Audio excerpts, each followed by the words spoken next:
کیا فرمایا اللہ تعالیٰ نے؟ یہ دیکھیے یہاں اللہ تعالیٰ نے یہ بات بیان فرمائی ہے. اللہ تعالیٰ نے بیان فرمایا کہ یہاں تک کہ انہیں موت اٹھا لے یا اللہ ان کے لیے کوئی راستہ بنا دے، کوئی اور اللہ تعالیٰ حکم نازل کر دے. تفسیر طبری جو ہے اس نے صحیح سند کے ساتھ امام مجاہد سے نقل کیا ہے. یہ مجاہد کون ہے؟ یہ حضرت عبداللہ بن عباس رضی اللہ تعالیٰ عنہما کے شاگرد ہیں، شاگرد خاص ہیں اور تابعی بزرگ ہیں، کوئی یہ مطلب چھوٹی موٹی معمولی ہستی نہیں ہے. واللہ زانے یاتیانہا منکم سے مراد زنا کرنے والے مرد اور عورت ہیں. انہوں نے اس سے مراد یہی لیا ہے کہ یعنی عورت اور مرد یہ دونوں کے لیے یہ صیغہ یعنی تثنیہ کا استعمال ہوا ہے. اس کے علاوہ یاتیانہا میں ہا کی ضمیر پچھلی آیت میں مذکور الفاحشۃ کی جانب وہاں یعنی اس طرف جا رہی ہے، جس سے اس مقام پر مراد زنا ہے، اور اس فاحشہ سے مراد قوم لوط کا عمل ہو ہی نہیں سکتا. اور فرمایا کہ رہی یہ بات کہ واللہ زانے یعنی جو یہ تثنیہ کا صیغہ ہے، تثنیہ مذکر کا لفظ، تو دو افراد اگر مذکر مؤنث ہوں تو ان کے لیے تثنیہ مذکر کی ضمیر عام طور پر استعمال ہوتی ہے، اس میں کوئی قباحت ہے ہی نہیں. اور اہل سنن نے حضرت ابن عباس رضی اللہ تعالیٰ عنہما سے روایت کیا ہے کہ رسول اللہ صلی اللہ علیہ وسلم نے فرمایا من وجدتموہ یعمل عمل قوم لوط فاقتلوا الفاعل والمفعول به. کیا فرمایا؟ فاقتلوا الفاعل والمفعول به. یہ مسلمانوں کے لیے بات ہے، ٹھیک ہے، کیونکہ ساری جو شریعت کی پابندیاں لاگو ہوتی ہیں وہ مسلمانوں پر ہوتی ہیں، یہ بات یاد رہنی چاہیے. اور جو بھی ان کو یعنی اسلام نے سزائیں مقرر کی ہیں یہ بھی کسی عام بندے کے لیے نہیں ہے، یہ بھی یاد رہنی چاہیے بات. ایسا نہیں ہے کہ عام بندہ اٹھے اور جا کر سزا دے دے کسی کو، نہیں، ہرگز نہیں، بلکہ یہ حکومت وقت اور اس کے علاوہ قاضی کا فیصلہ، عدالتوں کا فیصلہ، یہ چیزیں بہت زیادہ میٹر کرتی ہیں اس میں، ٹھیک ہے. اس بات کا خیال رہے، ایسا نہیں ہے کہ کسی نے کسی کو کچھ غلط کرتے دیکھا اور جا کے سزا دینی شروع کر دی. ایسا اسلام نے حکم نہیں دیا کسی کو، قانون کسی کو ہاتھ میں لینے کا حکم اسلام دیتا ہی نہیں ہے. یہ بات ہمیشہ ملحوظ خاطر رکھنی چاہیے ہر ایک کو. تو یہاں بھی رسول اللہ صلی اللہ علیہ وآلہ وسلم نے فرمایا، اور اس کو بیان کیا ہے کس نے اس کو ابی داؤد میں بھی ہے، جامع ترمذی میں بھی ہے، ابن ماجہ میں بھی ہے، اور مسند احمد میں بھی ہے. یعنی اہل سنن اسی لیے کہا کہ ان لوگوں نے حضرت عبداللہ بن عباس رضی اللہ تعالیٰ عنہما سے اس کو روایت کیا ہے کہ رسول اللہ صلی اللہ علیہ وآلہ وسلم نے ارشاد فرمایا جنہیں قوم لوط کا سا عمل کرتے ہوئے پاؤ تو فاعل اور مفعول کو قتل کر دو. ٹھیک ہے، یہ دونوں راضی برضا رغبت کے ساتھ اگر ایسا کر رہے ہیں دونوں، مطلب یعنی کرنے والا تو ظاہر آپ سمجھ رہے ہیں کہ وہ تو اپنی رضا ہی سے کر رہا ہے، لیکن جو کام یہ کروا رہا ہے نا، اگر وہ اپنی رضا سے کروا رہا ہے تو دونوں ایک ہی حکم میں ہیں. ٹھیک ہے، اور اگر کوئی اس کو زبردستی پکڑ لے گیا ہے تو وہ ایک الگ، پھر اس کے ایک الگ بھی بھائی اسلام کوئی زبردستی کسی کو سزا نہیں دیتا، کسی بے گناہ کو، کسی معصوم کو اسلام سزا دیتا ہی بھی نہیں ہے. یہ بات یاد رہے. فاعل اور مقتول اسی صورت میں ہے کہ جب کہ دونوں جو ہے اس بات پر راضی ہوں. ٹھیک ہے، فاعل کہتے ہیں کرنے والے کو اور مفعول کہتے ہیں کروانے والے کو. ٹھیک ہے، خیر. تو پھر اس کے بعد اللہ تعالیٰ نے یہاں فرمایا فَإِن تَابَا وَأَصْلَحَا، پھر اگر وہ توبہ کر لیں اور ظاہر اصلاح کر لیں، اپنی نیکوکار بن جائیں، سدھر جائیں، اللہ سے ڈرنے والے بن جائیں، سنت کے پابند ہو جائیں، تو پھر کیا کیا جائے؟ اگر وہ چھوڑ دیں اس برے عمل کو، ترک کر دیں اور اعمال صالحہ اختیار کر لیں، تو اللہ نے فرمایا فَأَعْرِضُوا عَنْهُمَا، فَأَعْرِضُوا عَنْهُمَا، اللہ نے فرمایا تو ان کا پیچھا چھوڑ دو. ٹھیک ہے، اور بری بات کر کے انہیں تکلیف نہ دو. پھر ان کو ان کے گناہوں کو یاد دلا کر کے پہلے تو تم ایسے تھے، پہلے تو تم ایسے تھے. ٹھیک ہے جی جناب، بہت توبہ کر کے آپ نیک بن گئے ہیں، اس طرح کی باتیں کر کو ان کو آپ اذیت نہ دو اور خود بھی اپنے آپ کو گناہ میں ملوث نہ کرو. ظاہر ایسا کسی کو آپ تانا دیں گے تو کیا ہوگا؟ آپ گناہ گار ہوں گے. ایسا نہیں کریں. اگر کوئی پہلے کسی بری صحبت میں تھا اور اب اس نے توبہ کر لی، اپنی اصلاح کر لی اور اب اچھے کام کرنے لگ گیا، تو اب آپ اس کو جو ہے اس طرح سے ایذا دینے کی کوشش نہ کریں، کیونکہ اللہ تعالیٰ نے خود ارشاد فرما دیا ان اللہ کانا توابا رحیما، کہ اللہ تعالیٰ بے شک بہت توبہ قبول کرنے والا، بہت مہربان ہے۔ جب اللہ نے توبہ قبول کر لی، جب اللہ نے اس کے نامہ اعمال سے گناہ مٹا دیے، جب اللہ تعالیٰ نے اس کو جو ہے اس کا درجہ بدل دیا، اس کو شقی سے سعید لکھ دیا، تو پھر اب دوسرے بندے کون ہوتے ہیں کہ اس کو یاد دلائیں ہیں؟ اب کہیں کہ بھائی وہ 9 من چوہے کھا کر بلی حج کو چلی، تو اب یہ سب ضرورت نہیں ہے، فضول باتیں بلا وجہ کی۔ بخاری شریف ہے، کتاب البیوع، حدیث نمبر ہے 2234۔ رسول اللہ صلی اللہ علیہ وسلم سے خود سنا ہے، کس نے؟ حضرت ابو ہریرہ رضی اللہ تعالیٰ عنہ نے۔ آپ صلی اللہ علیہ وسلم نے فرمایا کہ جب کوئی باندی کنیز، جو اس وقت میں جس کا یعنی رواج تھا، کنیزیں ہوا کرتی تھی، زنا کرائے اور وہ ثابت ہو جائے، ٹھیک ہے، یعنی اس پہ گواہی دینے والے گواہی دے دیں، چشم دید گواہ آپ کو مل جائیں، تو اس پر حد زنا جاری کی جائے، البتہ اسے کیا کیا جائے؟ لعنت ملامت نہ کی جائے۔ ہمارے زمانے میں لعنت ملامت کا بہت زیادہ زور ہے، خواہ مخواہ لوگ ایک دوسرے کے پیچھے لگے رہتے ہیں بلا وجہ۔ اللہ تعالیٰ ہم سب کو سمجھنے کی توفیق دے۔ ایک مسلمان کی عزت بہت اہمیت رکھتی ہے، ایک مسلمان کی عزت اچھالنا، ہر جگہ آپ دیکھیں تو سیاست چل رہی ہوتی ہے، آپ کمپنیوں میں دیکھ لیں، اداروں میں دیکھ لیں، کہیں پہ بھی دیکھ لیں، گھروں میں دیکھ لیں، خاندانوں میں دیکھ لیں، محلوں میں دیکھ لیں، ہر جگہ لوگ ایک دوسرے کی پگڑی اچھالنے پہ لگے ہوئے ہیں۔ اللہ کے نبی صلی اللہ علیہ وسلم منع فرماتے ہیں ایک مسلمان دوسرے مسلمان کی عزت کرے، اس کی عزت اس کا لحاظ رکھے، حرام ہے، کسی مسلمان کی عزت اچھالنا حرام ہے۔ لوگ سمجھتے نہیں اس بات کو، جیسے سود حرام ہے، جیسے جوا کھیلنا، شراب پینا حرام ہے، جیسے زنا کرنا حرام ہے، جیسے حرام کھانا حرام ہے، جیسے سور کا گوشت کھانا حرام ہے، اسی طریقے سے مسلمان کی عزت اچھالنا بھی حرام ہے، لیکن لوگ اس بات کو اہمیت نہیں دیتے بالکل بھی۔ تو اگر ثابت ہو جائے تو اس پر حد جاری کی جائے، لیکن لعنت ملامت نہ کی جائے۔ پھر اگر وہ اسی طریقے سے کرے، یعنی جو پہلے بیان ہوا، تو اس مرتبہ بھی کیا کیا جائے؟ حد جاری کی جائے، لیکن کسی قسم کی لعنت ملامت نہ کی جائے۔ تیسری مرتبہ بھی اگر وہ یہی کام کرے تو کیا کرے؟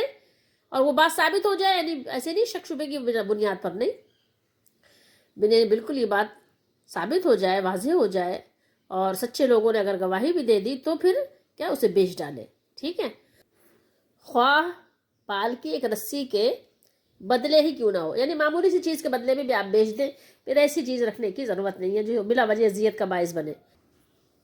زمانے جاہلیت میں جیسے دوسری برائیاں بہت زیادہ یعنی رواج پذیر تھیں، عام تھیں، تو اسی طریقے سے دوسری برائیوں کی طرح زنا بھی جاہلیت میں ایک عام پیشہ تھا، کوئی مطلب اس کو عیب سمجھا ہی نہیں جاتا تھا۔ پیشہ ور خواتین اپنے مکانوں پر کچھ ایسے پرچم بھی لہرا دیتی تھیں کہ جو مطلب لوگ سمجھ جاتے تھے کہ ہاں یہاں ہمارے لیے کام آسان ہے۔ اسی طریقے سے کچھ یعنی کہنا چاہیے کہ جو شریف خاندان کے لوگ ایسے تھے کہ جو اس کو برا سمجھتے تھے، ورنہ لوگ اس کو برا بھی نہیں سمجھتے تھے، لیکن اسلام نے، کیونکہ ظاہر اسلام بہت ہی پاکیزہ اور بہت ہی طیب مذہب ہے، اسلام ہے، تو اسلام نے اس فعل بد کی روک تھام کے لیے صرف نہ واعظ و نصیحت سے کام لیا، نہ تو واعظ و نصیحت پر اکتفا کیا، نہ ہی یہ کہ بیان اور تقریر تک اس کو محدود رکھا، بلکہ اس کا ارتکاب کرنے والے کے لیے سزا، اور سزا بھی دیکھیے کس طرح کی رکھی کہ یہ سزا بھی ہے، ایک تکلیف دہ بھی ہے، آپ اس کو سنگین بھی کہہ سکتے ہیں کہ سنگین سزا مقرر فرمائی، لیکن ابتدائی میں اس سنگین سزا کا نفاذ نہیں فرمایا، بلکہ آہستہ آہستہ اور بتدریج ان 2 آیتوں میں ابتدائی زمانے میں جو سزا مقرر ہوئی اس کا ذکر فرمایا کہ ان کو کیا کیا جائے، پہلے ان کو ہلکی پھلکی سزا، ہلکی پھلکی ایذا، اور اس طرح سے یعنی اسلام نے رکھا کہ ان کو سزا دی جائے۔ پھر اس کے بعد کیا ہوا؟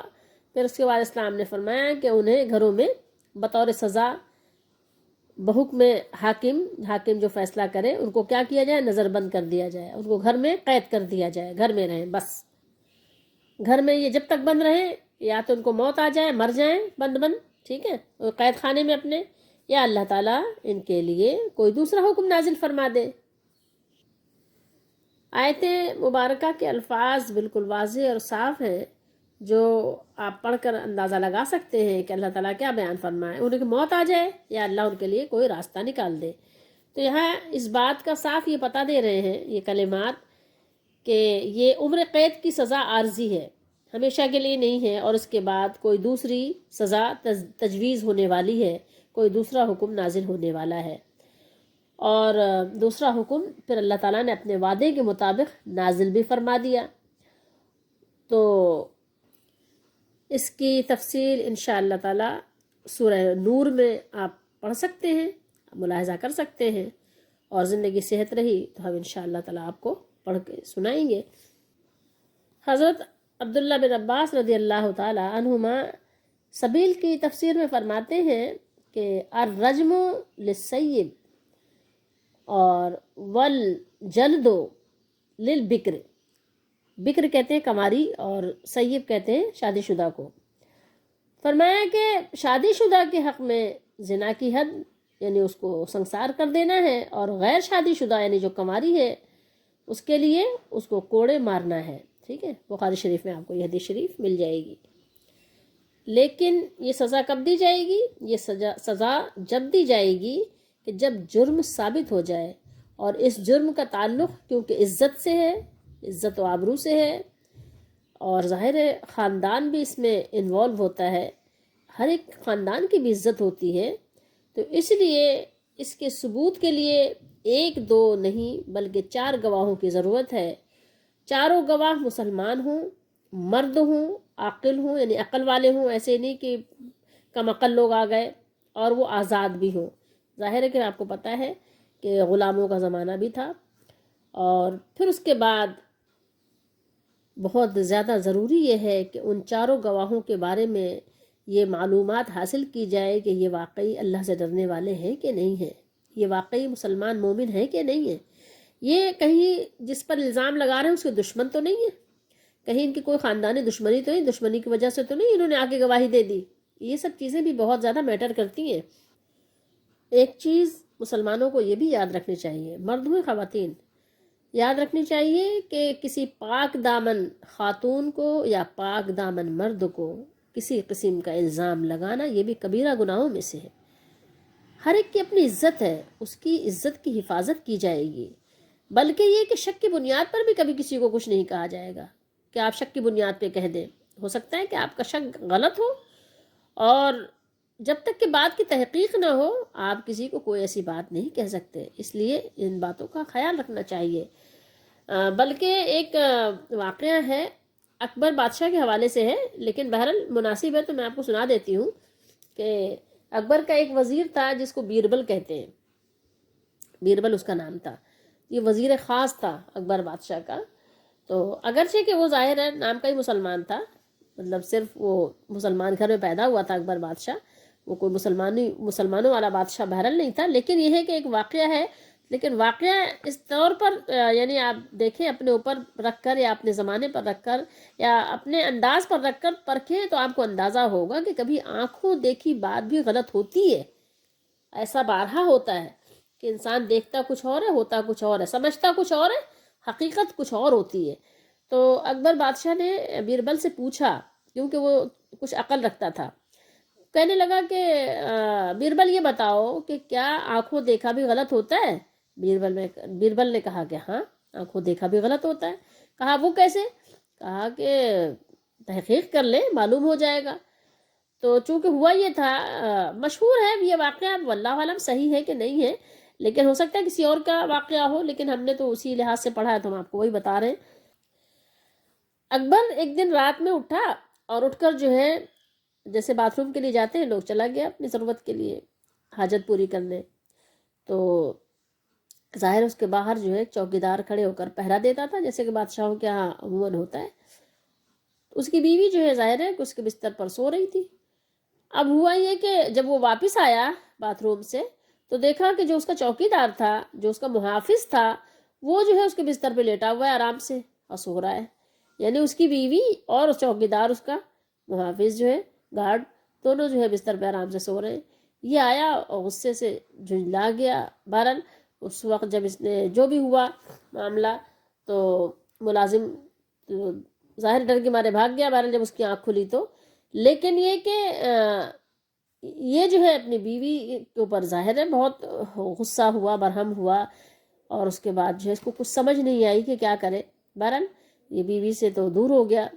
لیکن جب اس نے جو ہے بیربل سے پوچھا کہ کیا آنکھوں دیکھا غلط ہو سکتا ہے، بیربل نے کہا ہاں ہو سکتا ہے. پھر اس نے اپنا واقعہ سنایا بیربل کو کہ ایسا ہوا، کیسے غلط ہو سکتا ہے. بیربل نے کہا ایسا کرو کہ بٹھا کر پوچھو پہلے اپنے ملازم سے پوچھو، پھر اپنی بیوی سے پوچھو کہ کیا ہوا. آنکھوں سے تو تم نے دیکھا ہے لیکن پوچھو بھی تو ملازم سے پوچھا کہ بھائی کیا ہوا، تم میرے بستر پہ کیا کر رہے تھے، تم کیوں سوئے میرے بستر پہ. ملازم نے کہا کہ آپ چلے گئے تھے تو میں نے دیکھا کہ بستر اتنا نرم نرم ہے، میں اس پر جو ہے بیٹھ گیا. میں آ کر بیٹھا تو میں نے دیکھا کہ جو ہے بستر بہت یعنی نرم ہے، اور میں بیٹھ کے اس کو میں نے کہا دیکھو تو صحیح، بادشاہ سلامت اتنے نرم بستر پہ سوتے ہیں، کتنا نرم ہوگا.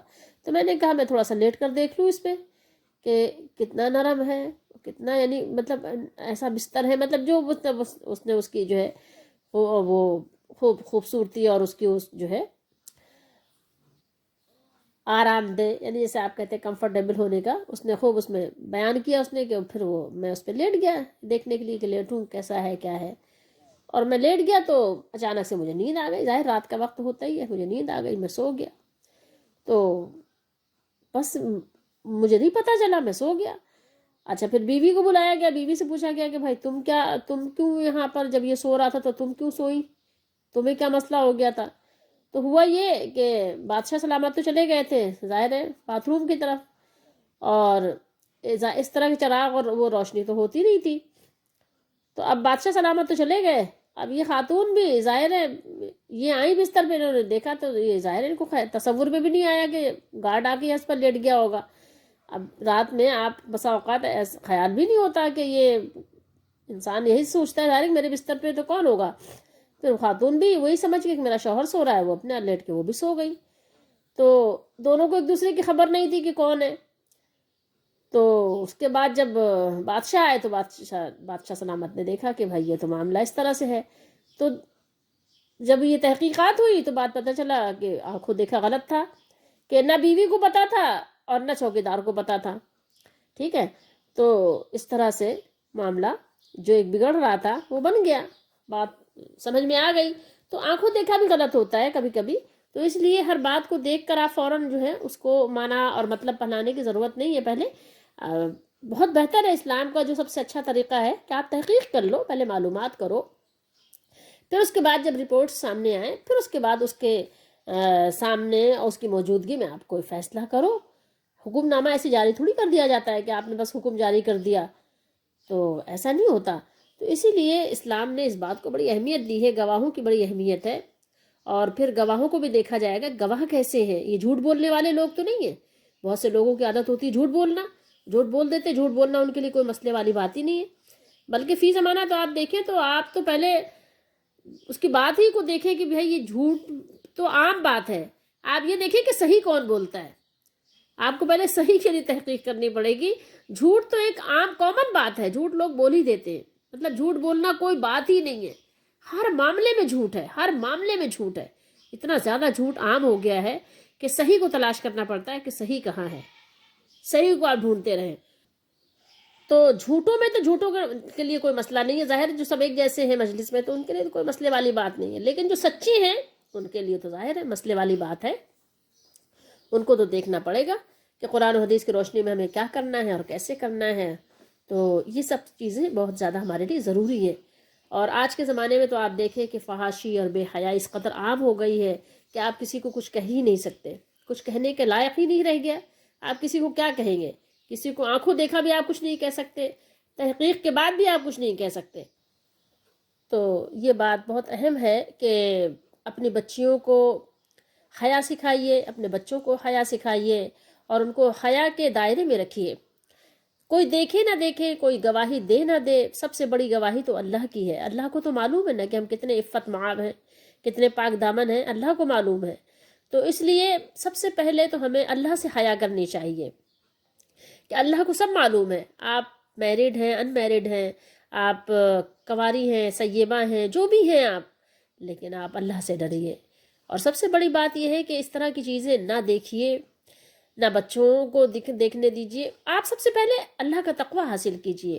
اس بات کا خیال رکھیے کہ اللہ مجھے دیکھ رہا ہے، اللہ مجھے دیکھ رہا ہے، اللہ مجھے دیکھ رہا ہے. یہ کانسیپٹ جب آپ کے دماغ میں بالکل سے یعنی جب جگہ پا لے گا، جب کلیئر ہو جائے گا کہ اللہ دیکھ رہا ہے مجھے مرنا ہے. آپ بچوں کے ذہن میں یہ بات شروع سے ڈالیے کہ بچوں ہم مرنے کے لیے پیدا ہوئے ہیں، ہم نے مر جانا ہے، ہم دنیا میں ہمیشہ رہنے نہیں آئے ہیں، بلکہ ہم تو آئے ہیں اس لیے کہ ہم آخرت میں جو ہمارا اپنا گھر ہے، اصلی گھر، اصلی وطن، اصلی ہمارا ملک، وہ ہمارا جنت ہے. ہمیں اس کی تیاری کرنے کے لیے دنیا میں بھیجا گیا ہے. یہ سب جو موج مستی ہے، یہ سب جو شور و غوغا ہے، یہ شغل میلے ہیں، یہ سب چند روزہ ہیں، یہ عارضی ہیں اور بہت تھوڑی دیر کے لیے ہیں. اگر آپ کو یقین نہیں آتا نوجوانوں، تو آپ ان بوڑھوں کو دیکھو، ان بیماروں کو دیکھو، ان مجبوروں کو، معذوروں کو دیکھو جو ویل چیئر پہ چل رہے ہیں. ہاسپٹل جا کے کبھی چکر لگا لیا کرو، دیکھو کتنی جلدی جوانی ڈھل جاتی ہے. ڈھل جائے گی یہ جوانی جس پر تجھ کو ناز ہے.